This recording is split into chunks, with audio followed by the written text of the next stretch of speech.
मुख्तार अंसारी के परिवार की मुश्किलें फिर बढ़ती हुई दिखाई दे रही हैं। खबर है कि मुख्तार के छोटे बेटे उमर अंसारी को पुलिस ने गिरफ्तार कर लिया है। ऐसा पहली बार हुआ है कि जब मुख्तार के छोटे बेटे उमर अंसारी की गिरफ्तारी हुई हो। गाजीपुर की पुलिस ने उमर को रविवार देर रात लखनऊ के दारुल शफा इलाके से पकड़ा है। उमर पर अपनी मां हशफा अंसारी का फर्जी हस्ताक्षर कर गाजीपुर की जिला अदालत में याचिका दायर करने का आरोप लगा है। हशफा अंसारी के खिलाफ लुकआउट नोटिस जारी है और 50,000 का इनाम भी घोषित किया गया है। पुलिस के मुताबिक उमर ने पिता के नाम की गई कुर्क की गई संपत्ति को छुड़ाने के लिए कोर्ट में दाखिल याचिका में अपनी मां हशफा अंसारी का हस्ताक्षर किया है। इस मामले में गाजीपुर की मोहम्मदाबाद थाने में उमर के खिलाफ केस दर्ज किया गया था। गाजीपुर के पुलिस अधीक्षक डॉक्टर इरज राजा के अनुसार गैंगस्टर एक्ट के तहत मुख्तार अंसारी के नाम की संपत्ति को कुर्क किया गया था। इस संपत्ति को छुड़ाने के लिए उमर अंसारी ने गाजीपुर कोर्ट में अर्जी दाखिल की है। इसमें सोची समझी साजिश के तहत फर्जी दस्तावेज तैयार किया गया। इसके साथ ही उमर ने अपनी मां 50,000 की इनामी हशफा अंसारी का फर्जी हस्ताक्षर भी किया।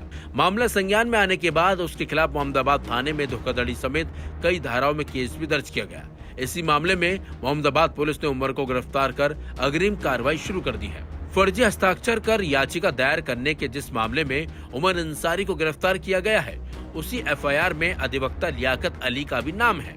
पुलिस ने इस मामले में लियाकत अली को भी बराबर का दोषी माना है।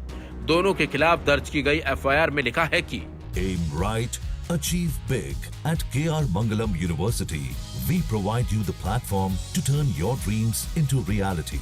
At KR Mangalam University. हशफा Ansari द्वारा अपने एडवोकेट के माध्यम से दायर की गई याचिका के साथ संलग्न प्रपत्रों में उसके हस्ताक्षर है, लेकिन ये संदिग्ध लगते हैं। हस्ताक्षर का पुराने दस्तावेजों से मिलान किया गया। इसमें तथ्य प्रकाश में आया कि मेसर्स विकास कंस्ट्रक्शन में हशफा अंसारी 60% की पार्टनर है। उस पार्टनरशिप डीड में हशफा अंसारी के हस्ताक्षर इस याचिका के साथ संलग्न प्रपत्रों से बिल्कुल अलग है, जबकि याचिकाकर्ता के वकील लियाकत अली द्वारा याचिका में तथ्य भी अंकित किया गया है। ये याचिकाकर्ता द्वारा याचिका में संलग्नक अपने बेटे उमर अंसारी के माध्यम से स्वयं द्वारा हस्ताक्षर करके बेटे उमर अंसारी को प्रदान किया गया है। पुलिस के FIR में लिखा गया है कि हशफा अंसारी गाजीपुर ही नहीं बल्कि अन्य जनपदों में भी वांछित है और 50,000 की इनामियां भी हैं। लुकआउट नोटिस भी जारी है।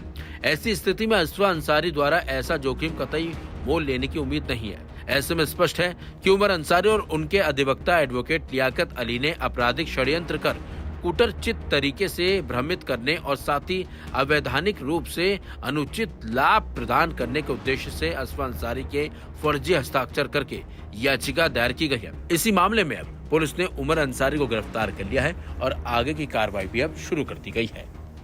IS 191 गैंग के सरगना और मुख्तार अंसारी और वर्तमान में 25,000 की इनामिया अफसा अंसारी के पुत्र उमर अंसारी के द्वारा कोर्ट में अपने वकील के माध्यम से एक याचिका की गई थी कि एक संपत्ति जिसका जब्तीकरण 2021 में गैंगस्टर एक्ट के अंतर्गत किया गया था, जो कि इनके पिता की थी, उस जब्तीकरण के बाद इस ऑर्डर को माननीय न्यायालय के द्वारा कंफर्म किया गया मार्च 2025 में। उस ऑर्डर के विरुद्ध इनके द्वारा एक याचिका दाखिल की गई थी।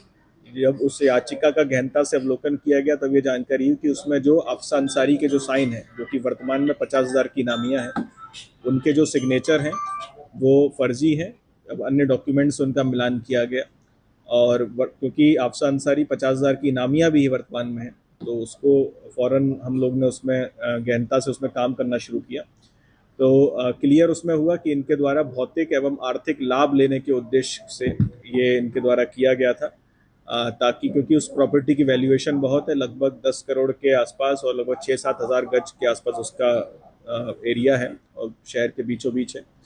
तो अपनी माँ के फोर्स सिग्नेचर करके इनके द्वारा उस प्रॉपर्टी को भविष्य में संभावना थी कि उसको अपने पक्ष में करवा के फिर उसको खुर्द-बुर्द करते, तो उसी पर मुकदमा पंजीकृत किया गया सिग्नेचर फॉर्ज करने के लिए उमर अंसारी एवं इनके वकील लियाकत के विरुद्ध, और इसमें गहनता से और छानबीन की जा रही है और इनको जेल भेजा जा रहा है, हिरासत में ले लिया गया है।